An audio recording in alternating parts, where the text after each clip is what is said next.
तो नमस्कार साथियों, कैसे हो आप सभी। साथियों, आज आपको ना एक ऐसी स्टोरी सुनाने जा रहा हूँ जिसे सुन के मतलब आप सचेत हो जाओगे।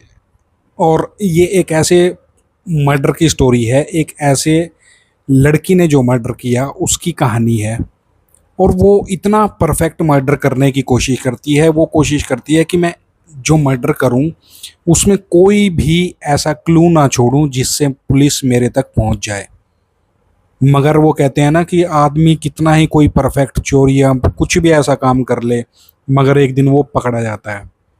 और मजे की बात यह है कि वो लड़की खुद फोरेंसिक एक्सपर्ट की पढ़ाई भी पढ़ रही थी, कोर्स कर रही थी। तो उसके दिमाग में शातिराना प्लान क्या था, क्यों उसके दिमाग में आया, किसका उसने मर्डर किया और आखिरकार क्यों किया। कहानी ये एक ऐसी है, आपको सुननी चाहिए, जिससे आप भी इस जो ये दुनिया है, इस दुनिया में कैसे कैसे शैतानी दिमाग घूम रहे हैं उनसे आप भी बच सकें। तो मेरी जो स्टोरियां होती हैं, जो रियल सच्ची घटनाओं पे आधारित जो कहानियां होती हैं, वो सुन के आपको ज़रूर एक सीख मिलती है जिससे आप इस दुनिया में ऐसे लोगों से बच के रह सके। तो चलिए उस स्टोरी की शुरुआत करते हैं, कहानी की शुरुआत करते हैं। ये कहानी साथियों दिल्ली की है।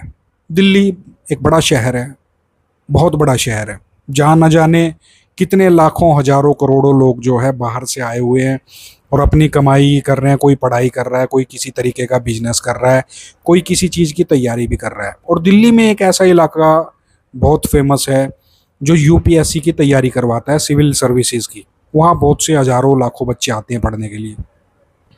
वहीं की ये कहानी है। आप समझ गए होंगे मैं किस इलाके की बात कर रहा हूँ। तो उस इलाके में एक रात पुलिस को फ़ोन आता है कि इस तरीके से हमारे यहाँ पर बिल्डिंग में एक मकान है, उसमें ब्लास्ट हो गया है और आग लगी हुई है। और ये फ़ोन, सेम फ़ोन जो है, फायर ब्रिगेड विभाग को भी जाता है। तो वहाँ से पुलिस भी आ जाती है और फायर ब्रिगेड विभाग भी आ जाता है। और वो आके उस इलाके में देखते हैं, दिल्ली के वो जो बिल्डिंग है, बिल्डिंग का एक जो फोर्थ फ्लोर था वो धधक रहा था, वहाँ आग लगी हुई थी बड़ी ज़बरदस्त। तो फायर फाइटर जो है आग को बुझाते हैं, पुलिस भी जो है मौका वारदात पर पहुंच जाती है। तो जब दरवाज़ा तोड़ने की कोशिश करी जाती है तो दरवाज़ा जो है अंदर से बंद था, कुंडी लगी हुई थी। तो जब दरवाज़ा तोड़ के गए अंदर तो देखा एक लाश पड़ी थी बेड पर, एक व्यक्ति की, और वो पूरे तरीके से जल चुका है, सिर्फ हड्डियां वड्डियां थोड़ा बहुत बचा था। तो पुलिस जो है एक केस दर्ज कर लेती है और पास में फटा हुआ सिलेंडर भी पड़ा हुआ था। तो पुलिस केस दर्ज कर लेती है कि भैया एक सिलेंडर ब्लास्ट में इस तरीके से जो यहाँ पे रहता था लड़का, उसकी मौत हो गई। क्योंकि मकान मालिक ने बता दिया था कि यहाँ पे जो है राम सेवक नाम का एक लड़का यूपीएससी की सिविल सर्विसेज की तैयारी करता था, वही इस रूम में रहता था। तो पुलिस जो है अपना पर्चा दर्ज कर लेती है कि राम सेवक नाम का इस तरीके से एक लड़का सिलेंडर ब्लास्ट में उसकी मौत हो गई है। तो सीधी सी सिंपल सी पुलिस को स्टोरी लग रही थी। मगर असल में क्या आया था कि पुलिस ने सोचा चलो ठीक है, ये सिलेंडर ब्लास्ट हो गया। फिर भी पुलिस तो बड़ी तेज होती है ना, पुलिस ने कहा कि आसपास के जितने भी सीसीटीवी कैमरे हैं क्यों ना उनकी जांच करी जाए। उससे हो सकता है कोई क्लू मिल जाए कि ये सिलेंडर कौन लाया था या क्या हुआ था, कुछ तो ऐसी चीज़ मिलेगी जिससे ये हो जाएगा कि हाँ वाकई में केस जो है सिलेंडर ब्लास्ट का केस है।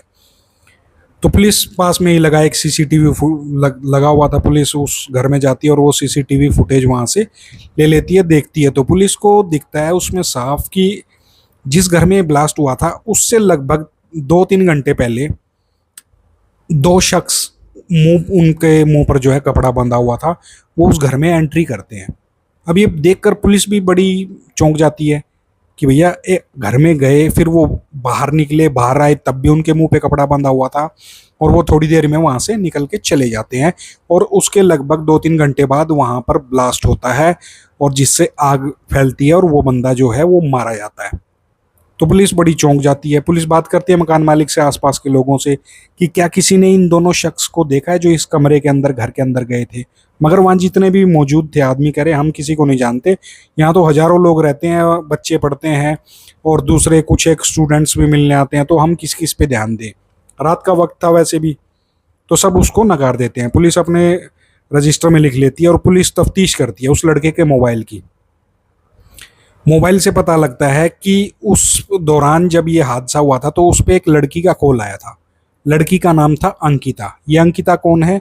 ये अंकिता थी वहीं पर दिल्ली में रहकर फोरेंसिक एक्सपर्ट की ये कोर्स कर रही थी कि जब भी कोई जैसे कोई कहीं पर क्राइम हो जाता है तो वहाँ पर फोरेंसिक एक्सपर्ट की ज़रूरत पड़ती है, तो वो कोर्स कर रही थी ये।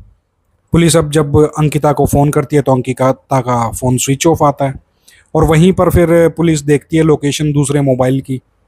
वो नाम था उसका, लड़के का नाम सुमित था, जो अंकिता के साथ उस समय मौजूद था। सुमित का भी फ़ोन जो है स्विच ऑफ आता है। सुमित भी वहीं पर रहकर नज़दीक ही यूपीएससी की तैयारी कर रहा था। तो पुलिस जब उसके ठिकाने पर जाकर पहुंचती है, उसके कमरे पर पहुंचती है, तो सुमित जी भी जो है वहां से गायब हो चुका था। अब पुलिस के सामने दो नाम थे, एक तो अंकिता, एक सुमित। राम सेवक था वो तो मर चुका था। अब पुलिस जो है पता करती है कि ये लोग रहते कहाँ थे, इनका पैतृक पैलेस कहाँ पे है, कहाँ ये किस शहर के रहने वाले हैं। तो पुलिस उनके गांव में भी जा पहुंचती है, मगर वहां से भी वो लोग पुलिस को नदारद मिलते हैं, गायब मिलते हैं। इसके बाद पुलिस मोबाइल की लोकेशन ट्रेस करती करती उन दोनों को आखिरकार एक हफ्ते बाद धर दबोचती है और उन्हें अपने साथ वहाँ पर जो सीन था, क्राइम सीन, वहाँ पर ले आती है। वहाँ लाने के बाद पुलिस बातचीत करती है कि भैया ये आखिरकार क्या हुआ था, क्योंकि आप लोग इस घर के अंदर जाते हुए दिखाई दे रहे हो, मुंह पे कपड़ा बांधा हो, और फिर आप वहाँ से निकल भी रहे हो, और उसके 2-3 घंटे बाद ब्लास्ट भी हो जाता है। तो ये सुनकर ही वो लोग ना नकार करना शुरू कर देते हैं कि साहब हम तो इससे मिलने आए थे, दोस्त था हमारा, और हम तो इसके बारे में जानते नहीं। फिर पुलिस कहती है कि भैया तुम्हारा फ़ोन स्विच ऑफ क्यों है, और तुम अपने एरिया से भी भागे हुए हो, तुम अपने रूम से भी भागे हो, तुम अपने गाँव से भी भागे हो। अब धीरे धीरे ये बात चुपचाप ये स्टोरी जो है वो बता दो, नहीं तो जो है आपके ऊपर कार्रवाई करी जाएगी। अब पुलिस उनको क्राइम सीन पे ले आती है। लाने के बाद पुलिस देख को वो बताते हैं कि जी हमें क्या पता है, वो तो हम रूम से निकले थे, उसने कुंडी भी बंद कर ली थी और चले गए थे। तो कुंडी का नाम सुनकर एक पुलिस वाला बड़ा समझदार, पुलिस तो वाले तो खैर सारे समझदार होते हैं, मगर एक पुलिस का जो हवलदार था वो देखता है कुंडी का जो एरिया था, वहां पे जो दरवाजा होता है जिसमें जाली लगी होती है, कुंडी के पास से वो जाली जरा सी कटी हुई थी। अब पुलिस वाले ने उसमें अपना हाथ डालने की कोशिश करी कि क्या यहाँ से बंद हो सकती है कुंडी, तो पुलिस वाले का हाथ नहीं गया। फिर दूसरे ने कोशिश करी, तीसरे ने कोशिश करी, फिर वहीं पे ना एक बुढ़िया खड़ी थी, उम्रदराज लेडी थी, उसका हाथ पतला सा था और वो पतली सी थी। उसने जैसे ही हाथ डाला तो वो हाथ अंदर चला गया, वो कुंडी तक पहुंच भी गया। अब पुलिस सीधी सीधी ये बात समझ गई। पुलिस ने अंकिता को बुलाया कि बेटा इधर आओ और आप अपने हाथ को इसमें घुसाओ। अब अंकिता ने जैसे ही उसके अंदर हाथ डाला उस कटे हुए जाली के हिस्से से, तो वो हाथ उसका अंकिता का चला गया अंदर। अब पुलिस समझ गई कि ये किया धराया सारा ही अंकिता का है। लेडीज पुलिस कांस्टेबल आती है और उसको अपने साथ ले जाती है, और दूसरा लड़का उसको कांस्टेबल मैन वाला जो होता है साथ ले जाते हैं और उनको थाने ले जाते हैं। और पुलिस जो है वो दबाव देकर पूछती है, बोला बेटा हमें पता चल चुका है कि हुआ क्या था, आप लोगों ने किया है, मगर आप ये बता दो कि मोटो बताओ आपने ऐसा क्यों किया था। तब अंकिता जो है वो बेचारी डर जाती है, बेचारी तो नहीं कह सकते, तब अंकिता जो है वो डर जाती है और वो पुलिस को सारी घटना बताती है। तब जो पिक्चर निकल के आई सामने, उससे पता लगता है कि ये परफेक्ट मर्डर की स्टोरी का प्लान क्या था, कैसे हुआ, क्यों हुआ। अंकिता कहती है जी ये मेरा फ्रेंड था, ये राम सेवक जो था यहाँ पे यूपीएससी की तैयारी कर रहा था, राजस्थान का रहने वाला मेरा फ्रेंड था। हम दोनों कभी एक साथ हमारी दोस्ती थी और हम एक साथ लिव इन में एक साथ रहते भी थे। तो हम लगभग 6 महीने तक एक साथ रहे थे, और रहने के बाद जो है इसने, राम सेवक ने, मेरी कुछ ऐसी फ़ोटोज़ खींच ली थी जो आपत्तिजनक थी फ़ोटोज़, और मुझे ये डर था कि ये मेरी उन फ़ोटोज़ को यूज़ करके मेरा जो है शायद मुझे ब्लैकमेल कर सकता है या फ्यूचर में कुछ भी कर सकता है। मैं इस चीज़ से बहुत ज़्यादा डर गई थी, और मैंने राम सेवक को कहा था कि मेरी जितनी भी फ़ोटोज़ हैं आप इनको डिलीट कर दो, क्योंकि मैं नहीं चाहती कि मेरी कोई भी फ़ोटोज़ आपके लैपटॉप में रहें या फ़ोन में रहें। और राम सेवक हंस के टाल देता था इस बात को, बहुत कहने के बाद भी वो डिलीट नहीं करता। तो अंकिता ने बताया कि मैं एक दिन ऐसे ही बैठी बैठी सोच रही थी कि ये तो डिलीट करेगा नहीं, क्यों नहीं इसका मैं ज़रा मर्डर करवा दूँ। अगर इसका मर्डर हो जाए तो फिर इसका लैपटॉप लेके मैं सारी फ़ोटोज़ डिलीट कर दूंगी, सब डिलीट कर दूंगी, और ये कांड ही ख़त्म हो जाएगा। तो यही उसके दिमाग में आ जाता है, और उसके बाद वो अपने दोस्त को, सुमित को फ़ोन करती है, जो उसका एक्स बॉयफ्रेंड था, वो उसे सारी बात समझ जाती है कि ऐसे ऐसे राम सेवक ने मेरी फ़ोटोज़ खींच ली हैं, अपने लैपटॉप में रखी हैं, और हो सकता है इन फ्यूचर में वो मुझे जलील करने की कोशिश करे। तो सुमित और अंकिता मिलके एक स्टोरी बनाते हैं। वो ये करते हैं कि उसके रूम पे वो पहुंच जाते हैं। रूम पे पहुंचने के बाद वो उसको कुछ कोल्ड ड्रिंक पिलाते हैं, और उस जिसकी वजह से वो बेहोश हो जाता है। बेहोश होने के बाद वो क्या करते हैं, जो सिलेंडर था रसोई में रखा था, उस सिलेंडर को उठा के ले आते हैं, और चूल्हे से जो उसका नोब होती है उसको निकाल लेते हैं, और सिलेंडर को हल्का सा खोल देते हैं, और ताकि धीरे धीरे जो है गैस उससे लीक होती रहे। और उनका प्लान यही था कि हम इसमें आग लगा देंगे, और धीरे धीरे जब ये सिलेंडर जलेगा, गर्मी पैदा होगी, तो उससे ब्लास्ट होगा और ये भी मर जाएगा, और हमारी जो फोटोज़ भी डिलीट, हम लैपटॉप साथ ले जाएंगे, और इसकी भी कहानी का दी एंड हो जाएगा। तो वो लोग बाइक में से पेट्रोल भी अपने साथ में लेके आए थे। वो ऐसा, जब वो बेहोश हो जाता है राम सेवक, वो नशीली चीज़ पीने के बाद, उसके बाद उसको बेड पे लेटाते हैं। बेड पे लेटाने के बाद उस पर पेट्रोल छिड़कते हैं, सारे कमरे में भी पेट्रोल छिड़कते हैं, और सिलेंडर को उठा के लेके आते हैं। उठा के लाने के बाद सिलेंडर की नोब को उसके बिल्कुल सिर के पास रख देते हैं, और जरा सा खोल देते हैं। उसके बाद उसमें आग लगा देते हैं, और जितना भी पेट्रोल था उसकी वजह से कमरे में आग लग जाती है। और अंकिता जो है लैपटॉप लेकर सीधा बाहर भागती है, और उसने पहले ही प्लान कर रखा था, इसलिए वो जाली को तोड़ के हाथ अंदर डाल के उसमें कुंडी को बंद करके, और वहाँ से दोनों फटाफट निकल जाते हैं। धीरे धीरे आग भड़कती भड़कती जो है वहाँ पर पूरे कमरे में आग फैल जाती है, और आग फैलने के बाद वो आग सिलेंडर को भी अपने चपेट में ले जाती है, और जिससे ब्लास्ट हो जाता है। और ब्लास्ट होने के बाद वो जो सारा कमरा था, उसके बाद तो आप वो बता ही रहे थे, जो मैंने आपको शुरू में बताया था, कि लोगों ने जैसे ही देखा कि ऊपर आग लगी हुई है, उन्होंने पुलिस को इत्तला करी, फायर ब्रिगेड को कॉल करी। उसके बाद वो सब लोग वहाँ पर आकर आग को बुझाते हैं।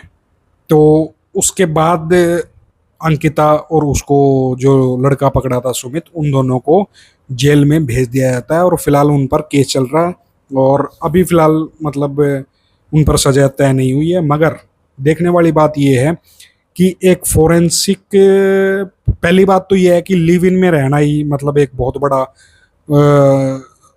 बड़ा जुर्म नहीं कह सकते इसको, एक बहुत बड़ा ये रिस्क होता है लिव इन में रहना। अब आजकल के बच्चे तो जो है वो सोचते हैं कि हम इससे मॉडर्न दिखेंगे, एक दूसरे को समझ सकेंगे, ये करेंगे वो करेंगे। मगर इस लिव इन में रहने की वजह से ही उस राम सेवक की जान गई। और अंकिता एक लड़की जो फोरेंसिक का एक्सपर्ट का कोर्स कर रही थी, उसके दिमाग में ये आइडिया आया, और उसने उसका मर्डर कर दिया। तो साथियों, ये जो स्टोरी सुना रहा हूँ, ये किस्सा सुना रहा हूँ मैं, ये सिर्फ आपको ज्ञान देने के लिए है कि ऐसी चीज़ों से बचना चाहिए। कभी भी कोई ज़िंदगी में गलत काम नहीं करना चाहिए। ऐसा ना हो कि कभी आपके साथ भी या आपके चिर परिचित मित्र के साथ भी ऐसा कुछ हो जाए, तो उसको भी ज्ञान देना कि भैया ऐसे कोई भी काम मत करो। बाहर रहने के बाद आप अगर पढ़ने गए हो तो सिर्फ पढ़ो, और अगर नौकरी करने गए हो तो सिर्फ नौकरी करो। इस तरीके के गलत काम कभी भी मत करो, क्योंकि आप न जाने कौन दूसरी अंकिता हो सकती है। किसी के साथ कोई भी कुछ भी कर सकता है। तो आप सेफ रहो दोस्तों, मेरा आपसे यही कहना है। मिलते हैं आपसे अगले किस्से में, तब तक अपना ख्याल रखिएगा।